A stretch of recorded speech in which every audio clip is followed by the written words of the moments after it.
হায় যুবক, জীবনটা করো, ছোট জীবন গড়া যেতে হবে, কাটায় গেলে চলবে না। যে গড়া যাবে সেই আল্লাহর কাছে স্থান পাবে, পরিচয় পাবে, পরিচিতি পাবে। এই জন্যই সাহাবায়ে কেরাম জীবন করার পিছে দৌড়াইছে। যুবকও আজকে তো জান্নাতের আলোচনাই নেই। আগে যদি আসতাম তাহলে শুনাইতাম জান্নাত কাকে বলে। হায় যুবক, কিসের জন্য পাগল হয়ে গেলাম? এই 60-70 বছর এই সামান্য দুনিয়ার জন্য হারায় দিলাম। এখন তো মেসেজ দেয় একটা করে আরেকটা, ঠিক না? এক মাসে 14 তারিখ আসে না? একটা মাস বাংলাদেশে 14 তারিখ আসে না? 14 তারিখ, হ্যাঁ, মেসেজ দিছে একটা। জাজপুরের জায়গা দেখে, ত্রিমোহনীতে জায়গা দেখে জুতা লয়া খাড়া রয়েছে। হায় হায় হায়, কক্সবাজার জায়গা জুতা দেখে আসছে, ঠিক না? জুতা চিনেন? কিসের জুতা? বার্মিস জুতা। কেন বার্মা কাছে না? হ্যাঁ, রোহিঙ্গা গো জুতা দেখে আসছে? না না না না, বারবার তাকাইছে সৈকতে, যে একজনের দিকে জুতা খুলে দেখা দিছে সাইজ একবারে, আরেকবার দেখবি তো সাইজ। যুবক, কসম খোদার, জান্নাত সৈকত রাখা আছে। চোখে চোখ লাগতে দেরি, বুকে লাগতে দেরি হবে না। জান্নাত সৈকত আছে। বাংলাদেশে সৈকত দুইটা, একটার নাম কুয়াকাটা, একটার নাম কক্সবাজার। জান্নাত সৈকত দুইটা, একটার নাম বাইদাজ আর একটার নাম বাইদাখ। দুইটা সৈকত আছে জান্নাতে। সকালে এক জায়গায় যাবে, বিকালে এক জায়গায় যাবে, চোখে চোখ পড়বে, আয়সা বুকে লাইকা বলবে আনা হুব্বি আনা হুব্বুক ওয়া আনতা হুব্বি, আমি তোর ভালোবাসা, তুই আমার ভালোবাসা। লিমাদা আখারতা, এত দেরি করলি কেন? কোভিড থেকে বসে আসি, ডানা কাটা পড়ি, তুই কই ছিলি এতদিন? হ্যাঁ, যার হাঁটু পর্যন্ত মুস্ক দিয়া, যার কমর পর্যন্ত আম্বর দিয়া, যার কাঁধ পর্যন্ত জাফরান দিয়া, উপরটা বানাইছেন কাফুর আল আবিয়াস দিয়া, যে 120 ফিট লম্বা, চুলগুলো 120 ফিট লম্বা। আল্লাহ রসুল বলছে লাউ বাদাগা সাবাতি আবহুর লাসারা আসবা, 7 সমুদ্রে থুতু দিলে পানিগুলা মিঠার মতো হয়ে যাবে, মধুর মতো মিষ্টি হবে। বল যুবক, ওই ঠোঁটে কিস লাগাইলে কেমন মজা হবে? ভাঙ্গেই বলে দিলাম, বল ওই ঠোঁটে যদি কিস লাগায় কেমন মজা হবে? ঠোঁটে ঠোঁট লাগলে কেমন মজা হবে? যার থুতুতে এত মজা। আল্লাহ রসুল বলছে হায় হায় লাউ যাহিকা আলা দুনিয়া লাতানাওয়ারাতিদ দুনিয়া কুল্লা, একটা হাসি দিলে সৌরজগৎ আলোতে আলোকিত হয়ে যাবে। লাউ কাশাফা সাকাইহি লাগাবাতাউ শামস, পাউটা খোলা দিলে সূর্য চিরদিনের জন্য আলো হারায় ফেলবে। একটা চুল যদি আকাশের নিচে নাড়া দেয়, লাতাআত্তারাতিদ দুনিয়া কুল্লা, পুরাটা দুনিয়া সুঘ্রাণে মোহিত হয়ে যাবে। বল ওই মহিলা কিরকম হবে? দুনিয়ায় বুঝার কোনো পন্থা নাই, শুধু মেসেজ পাই দেওয়া না, দেখার কোনো এখানে কোনো স্কোপই নাই যে আসলে ভালোবাসা আছে না শুধু মেসেজ, ঠিক না? ওইখানে ডিজিটাল লাগানো থাকবে, ডিজিটাল ভালোবাসার মাত্রা উঠবে, বুকের ভিতরে ডিজিটাল লাগানো থাকবে। তুমি দেখবে ভালোবাসার মাত্রা কত, 100-র উপরে যাবে, নিচে নামবে না কোনোদিন। লেহেঙ্গা হবে 3 কিলোমিটার ঘের, 3 কিলোমিটার ঘের লেহেঙ্গা, বোঝো? হ্যাঁ, দুনিয়ার এই সামান্য কাটা কাপড় দেখেই পাগল হয়ে গেছে, বা ঠিক না? লেহেঙ্গা 3 কিলোমিটার ঘের হবে। সাহাবাজি, এত কম দামের লেহেঙ্গা। সাহাবা জিজ্ঞাসা করছে এত বড় লেহেঙ্গা উঠাবে কি করে? আল্লাহ রসুল বলছে আলোর সুতা দিয়া বানাবে, আলোর কোনো ওয়েট নাই, এটারও ওয়েট হবে না। যেখানে দেখবে ওইখানে তোমার ছবি দেখা যাবে। চোখ লাগতে দেরি, বুকে লাগতে দেরি হবে না। সবার শেষে যে জান্নাতে যাবে, সবার শেষে ও জান্নাতের হুর দেখে 40 বছর তাকায় থাকবে। 40 বছর পরে মুখ খা দিয়া ওরে হুশ ফিরাইব, গালের ভিতরে মুখ খা মারবো আর বলবো খালি দেখবি, আর কোনো কাহিনী নাই, চল ভিতরে। খালি তাকায় আসস তো তাকাই আসস। সাহাবায়ে কেরামের যুবকরা শুধু শুধু পাগল হয় না। আবু বকর শুধু পাগল হয় নাই, 13 দোকান শুধু বিলীন করেন নাই।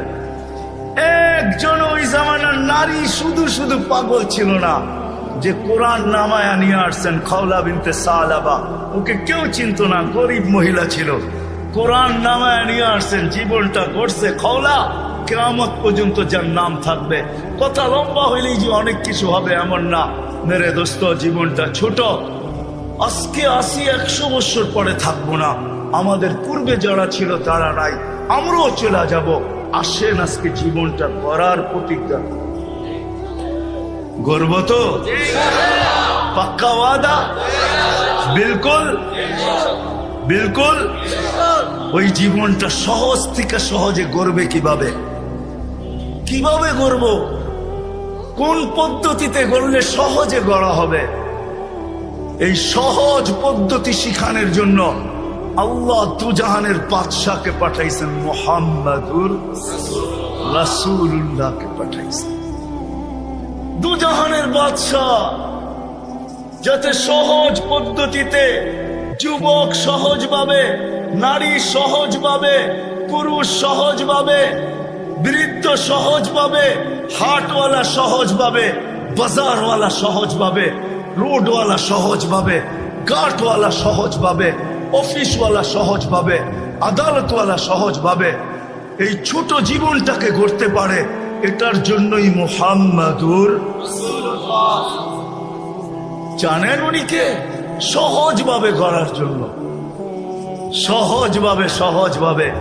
আমি বলি চলেন একটা দিয়ে শেষ করি, ওনার পরিচয় দিতে গেলে আমি হারায় যাব, সময়ও নাই। যে মুহাম্মদুর রাসূলুল্লাহ সাল্লাল্লাহু আলাইহি ওয়াসাল্লামকে এতটুকু অবশ্যই বলবো। আপনি তো প্রচার করেন বৎসরে একদিন, ঠিক না? হ্যাঁ, যদি বুঝে আসে তাইলে শোনেন। কোরআনের একটা আয়াত প্রতি জুমায় পড়া হয়, খুতবার ভিতরে পড়া হয়, ইন্নাল্লাহা ওয়া মালাইকাতাহু ইউসাল্লুনা আলান নবী ইয়া আইয়ুহাল্লাযীনা আমানু সাল্লু আলাইহি। আল্লাহ কি বুঝাইছে আমাদেরকে? নবীর উপরে। এটাই বুঝছেন, ঠিক না? হ্যাঁ, আসলে এটা বুঝান না আল্লাহ। এখানে 3টা প্রশ্ন আছে। আল্লাহ আমাদেরকে দুরূদ পড়তে বলছে। আমি যদি আল্লাহকে বলি, আল্লাহ দুরূদ তো আমি পড়বো বটে, কিন্তু একদিন তো আমি চলে যাব, আমাদের নবীজির উপরে দুরূদ কে পড়বে? তা আল্লাহ বলে, বেওকুফ, তুই দেখোস না ফেরেশতারা পড়বে? আমি যদি আল্লাহকে আবার প্রশ্ন করি, আল্লাহ একদিন তো ফেরেশতা মারা যাবে, তো আপনার বন্ধুর উপরে দুরূদ কে পড়বে? তা আল্লাহ বলে, তুই বুঝি প্রথমে দেখিস নাই, ইন্নাল্লাহ, আমি আল্লাহ পড়তেছিলাম, পড়তেছি, পড়তে থাকবো, আমার বন্ধুর দুরূদ কোনোদিন আমি বন্ধ হইতে দিব না। আমি যতদিন থেকে আসি অতদিন থেকে বন্ধুর দুরূদ পড়তেছি, এটাই সত্য। আমাদের নবীর প্রচার আল্লাহ সমগ্র সৃষ্টির 1000 বছর আগের থেকে শুরু করছেন। আরো প্রচার শুরু করছেন বন্ধুকে পাশে বসায় রেখা। সৃষ্টিরও সমগ্র সৃষ্টির 1000 বছর আগের থেকে। যদি উলামা বলে এটা কই থেকে পাইলেন, আমি বলবো কোরআন আমাকে বলে। ইয়াসিন সূরার ভিতরে আছে 1000 বছর আগে আল্লাহ ইয়াসিন পড়ছেন। ইয়াসিন আমাদের নবীজির একটা নাম। 10টা নামের ভিতরে একটা নাম ইয়াসিন। আল্লাহ ডাক দিছেন ইয়াসিন, তারপরে কোরআনে হাকিমের কসম খাইছেন। আমরা তো জানি না আমাদের কোরআন কবের থেকে আছে। আমরা মনে করি যেদিন থেকে নাজিল হওয়া শুরু হয়েছে ওদিন থেকে আমাদের কোরআন। যতদিন থেকে আল্লাহ আছে অতদিন থেকে আমাদের কোরআন আছে। যতদিন আল্লাহ থাকবে অতদিন কোরআন থাকবে। আপনি কোরআন চিনেনই না কোরআন কাকে বলে, ওটা আলাদা আলোচ্য বিষয়। তো কোরআন আমাকে বলে, আল্লাহ কোরআনের কসম খাইছে। তারপরে আল্লাহ বলতেছে, ইন্নাকা লামিনাল মুরসালিন। আরবি গ্রামার আমি ভুল করতে পারি, আল্লাহ ভুল করতে পারে না। আরবি গ্রামারে ইন্নাকা ওই ব্যক্তিকে বলা চলে যে সামনে বসা উপস্থিত, তাকে সম্বোধন করা চলে ইন্না। এছাড়া আরবিতে ইন্নাকা বলা চলে না, ইন্না হু বলা দরকার ছিল। মনে হয় নবীজি ওইখানে বসা ছিল সাল্লাল্লাহু আলাইহি ওয়াসাল্লাম। তারপরে আল্লাহ বলতেছে, ইন্নাকা লামিনাল মুরসালিন। বন্ধু, আপনি নবী হিসাবে প্রেরিত। ওই রসুল দিছেন আল্লাহ আমাদেরকে, ওই রসুল যার প্রচার চলতে চলতে চলতে চলতে চলতে চলতে হায় হায়, মার পেট পর্যন্ত চলতেছিল, মার পেটে আসতে দেরি, সুঘ্রাণ বাহির হইতে দেরি হয় নাই। মার পেটে আসতে দেরি, আমেনাকে তরুলতা সালাম দিতে দেরি করে নাই। লম্বা কাহিনী। ওই রসুল আসছেন যেন সহজে, প্রত্যেক ব্যক্তি সহজে সহজে ওই পদ্ধতি নিয়ে আসছেন। আমি তো বলি, হায় সারা দিন যেই অটোওয়ালা নামাজ পড়তে পারে নাই, সারা দিন যদি অটোওয়ালা নামাজ না পড়তে পারলো, আমার কোনো আক্ষেপের বিষয় না। কিন্তু যখন ঘুমাইতে গেল, তখন ঘুমের বিছনায় যায় যদি এতটুকু বলতে পারে যে মালিক, সারাদিন অটোতে ছিলাম, রাখারও সুযোগ ছিল না, আমারও পেটের টান ছিল, বাচ্চা কাচ্চারও পেটের টান ছিল, আয় মালিক সারাদিন অটোতে কাটায় দিছি, তোর ডাকে সাড়া দিতে পারি নাই, এখন ঘুমাইতে চলছি, ঘুমো তো মউত, জানি না সকালে তুমি উঠাবে কি উঠাবে না, যদি না উঠাও তো মালিক এই মুহূর্তে আমি তওবা করে ঘুমাইতে চাই, সারা দিন তোর ডাকে আমি সাড়া দিতে পারি নাই, এখন কিন্তু আমি তওবা করে ঘুমাইলাম। যদি ঘুমায় গেল তো কোরআন আমাকে বলে ইন্নাল্লাহা ইউহিব্বুত তাওয়াবিন, ওই ব্যক্তির তওবা আল্লাহর কাছে গ্রহণযোগ্য হবে। ইয়া কওমি ইস্তাগফিরু রাব্বাকুম ইন্নাহু কানা গাফফারা, তার তওবা কবুল হবে। শুধু কবুল হবে না, সে আল্লাহর প্রিয় পাত্রদের অন্তর্ভুক্ত হবে, ওই লিস্টিতে তার নামও হবে। যদি আজকে বাইকওয়ালা, সিএনজিওয়ালা সারা দিন নামাজ পড়তে পারলো না, আমার কাছে কোনো আফসোসের বিষয় নাই। যদি ঘুমানোর সময়ও যদি একটু তওবা করে ঘুমাইতো। কিন্তু কয়জন আছে এই মজলিসে, কয়জন যুবক পাওয়া যাবে সারা দিন আল্লাহর ডাকে সাড়া দিতে পারে নাই? আল্লাহ ডাকছে তারপরও আসে নাই, 99 পদের মালিক ডাকছে তারপরও আসে নাই, অথচ দুনিয়া সামান্য একজন পদস্থ মানুষ ফোন করতে দেরি, শরীর দিয়া খাম চড়তে দেরি করে না। অনেকের তো লঙ্গিরও খবর থাকে না, এমন দ্রুত গতিতে ছুটতে থাকে। 99 পদের মালিক আল্লাহ ডাকছেন, তারপরও তুমি আসতে পারো না। কমসে কম যদি এতটুকুও করতে, আমাদের নবীজি কোরআন নিয়ে আসছেন, ওনার উপরই কোরআন নাজিল হয়েছে। কোরআন আমাকে শিখাইতে চাইতেছে ইন্নাল্লাহা ইউহিব্বুত তাওয়াবিন। ও বান্দা, পাঁচ বারস নাই, তাতে কিছু আসে যায় না, তওবা তো করতে পারিস। হ্যাঁ বলেন, কয়জন বাইকওয়ালা তওবা করে ঘুমায়? ও যুবক বলো, কয়দিন তওবা করে তুমি ঘুমাইছো? বলো, তোদের পায়ে হাত রাখি, বলো কয়দিন তওবা করে ঘুমাইছো? আল্লাহর রাসূল নিয়ে আসছিলেন সহজ পদ্ধতি। নারীর জন্য ভিন্ন, যুবকের জন্য ভিন্ন, পুরুষের জন্য ভিন্ন, বৃদ্ধের জন্য ভিন্ন, ধনীর জন্য ভিন্ন, গরিবের জন্য ভিন্ন, সহজ পদ্ধতি নিয়ে আসছিলেন। এই জন্যই তো আমি বলি, হায় সিলেটের একটা প্রবাদ বাক্য আছে, বকরি নাচে খুঁটির বলে, ঠিক না? আমাদের তো সামনেও খুঁটি, পিছেও খুঁটি। আমাদের নবীজি আল্লাহকে বলছেন আনতা রব্বুল করিম, আলাইসা আনতা রব্বুল করিম, আপনি কি রব্বে করিম না? আলাস্তু নবিয়্যির রহিম, আমি কি নবী রহিম না? ফাকাইফা তুযায়্যু হাযিহিল উম্মাহ বাইনাল করিম ওয়ার রহিম। শুরুতে আপনি, শেষে আমি, উম্মত জাহান্নামে চলে যাবে, আমি মনকে বুঝাবো তো বুঝাবো কি করে? তো আল্লাহ বলতেছে কাসামতুল কিয়ামাতা কিসমাইন, কিয়ামতকে দুই ভাগে ভাগ করছি। আনতা তাকুল উম্মতি, আমি জানি আপনি উম্মতি বলে চিৎকার দিবেন, আমি বলবো সালতুতা, আপনি যা চাবেন তা দিব। শাফি তু শাফা, আপনি যা সুপারিশ করবেন আমি মঞ্জুর করবো। কিয়ামত আপনার আর আমার। আমাদের সামনেও খুঁটি, পিছেও খুঁটি। ওই রসুল পাওয়ার পরেও যদি আমরা জীবনটাকে গুছাইতে না পারি, আমাদের চেয়ে হতভাগা কেউ হবে না। আসেন, শিখতে হবে, এটা ওয়াজ দেওয়া হবে না, শিখতে হবে। শিখার জন্যই আল্লাহ বাংলাদেশের জমিনকে ক্ষেত্র বানাইছেন। সারা দুনিয়ার থেকে সহজ ক্ষেত্র বাংলাদেশের জমিন। এরকম জমিন মক্কা, মদিনা, বাইতুল মুকাদ্দাস ব্যতীত দুনিয়ার কোথাও আমি যতটুকু ঘুরছি অতটুকু পাই নাই। আমি সাহারা মরুভূমিও চৈসা দেখছি, আফ্রিকার জঙ্গলও চৈসা দেখছি, দুনিয়ার উন্নত থেকে উন্নত দেশও চৈসা দেখছি, গরিব থেকে গরিব দেশও যায় দেখছি, আরে দ্বীপ দেশও যায় দেখছি। কোথাও এরকম পরিবেশ পাই নাই যে পরিবেশ আমাদের দেশে আছে। কদমে কদমে ওলামায়ে কেরাম আছে, হক্কানি আলেম আছে, মক্তব আছে, মাদ্রাসা আছে, হেফজোখানা আছে, মসজিদ আছে, আল্লাহওয়ালা আছে। বাংলাদেশের মতো ক্ষেত্র দুনিয়ার কোথাও নাই। এই জন্য সহজ জীবন গড়ার সবচেয়ে সুযোগ আমাদের দেশে। এই জন্য পায়ে হাত রেখা বলবো, আসেন নবীর আদর্শে নিজের জীবনটাকে গড়ি। নবীর আদর্শের সবচেয়ে বড় আদর্শ যেটা ছিল মুসলমান হিসাবে, ইমান তো মাতৃ উদরই আল্লাহ দিয়া দিছেন। দুনিয়াতে পা রাখতে দেরি, আজান আর একামত কানে আসতে দেরি হয় নাই।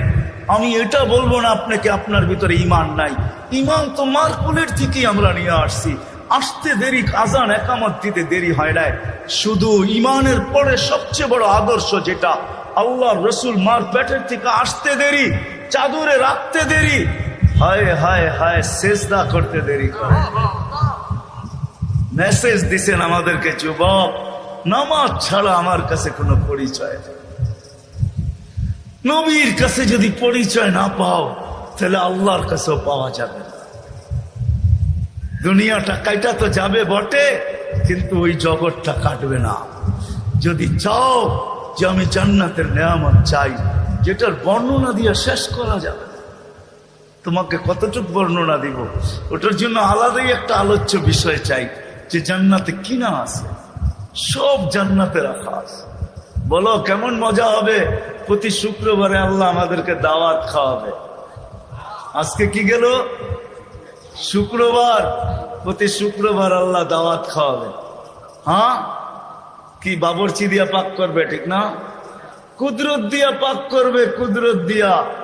নিজের জান্নাতে যদি 1 কোটি আইটেম হয় তো আল্লাহ 1000 কোটি আইটেম দিয়া খাওয়াবে। শুধু খাওয়াবে এরকম না, জান্নাতীরা 6 দিন 2 ভাবে পান করবে, হয়তো খাদেমের হাতে নাইলে নিজের হাতে। 7ম দিন আল্লাহ কুদরতি হাত দিয়া পান করাবে। সাকাহুম রাব্বুহুম শারাবান তাহুরা। আল্লাহ বলবে 6 দিন নিজের হাতে বা খাদেমের হাতে খাইছো, পান করছো, আজকে আমার কুদরতি হাত হবে। আমাদের দেশে একটা প্রবাদ বাক্য আছে, কিছু কিছু গ্রাম্য মা বোন আছে যাদের হাতে খুব যশ। যশ বোঝেন? মশল্লা শসল্লা লাগে না, খালি লাড়া দিলি বলে মজা হয়। যদি মা বোনদের হাতে যশ থাকতে পারে তা আল্লাহর কুদরতি হাতে ওই গ্লাসে কিরকম যশ আছে। আল্লাহ বলবে, বান্দা তোর ঠোঁট হবে, আমার কুদরতি হাত হবে, পান কর। সাকাহুম রাব্বুহুম শারাবান তাহুরা। আল্লাহ পান করাবে, খাওয়াবে, কাপড় পরাবে, খুশবু লাগায় দিবে, আসার সময় হাদিয়া দিবে। হাদিয়া, এত হাদিয়া দিবে যে জান্নাতের সব প্রসাদনী চেঞ্জ করার পরে আরো বাকি থেকে যাবে। প্রতি সপ্তাহে জান্নাতের সব প্রসাদনী চেঞ্জ হবে। প্রসাদনী বোঝেন? আরে মনে হয় বুঝেন নাই। খাট খুট যা আছে ঘর সাজানোর জন্য লাগে সব চেঞ্জ হবে। ঢুকবে ছবির বাজারের ভিতরে, মহিলা আলাদা, পুরুষ আলাদা। ছবির ভিতরে লেখা থাকবে, যদি রূপটা পছন্দ হয় আমি তোমার ভিতরে স্থানান্তর হইতে পারি। রূপ পছন্দ হবে ওরকম হয়ে যাবে, মহিলা পছন্দ করবে ওরকম হয়ে যাবে। আপনি বলবেন উনিও চেঞ্জ আমিও চেঞ্জ, বাইরে বাহির হয়ে কে কাঠটা ধরে নিয়ে যাবে। এই জন্যই তো দুনিয়ায় আল্লাহ শেয়ার হিটার ব্লুটুথ দিছেন। আপনি চেঞ্জ হইবেন, ব্লুটুথে ওনার কাছে ছবি চলে যাবে, উনি চেঞ্জ হবে আপনার কাছে চলে আসবে, বাহির হয়ে দুইজনের হাতে ধরে চলে যাবে।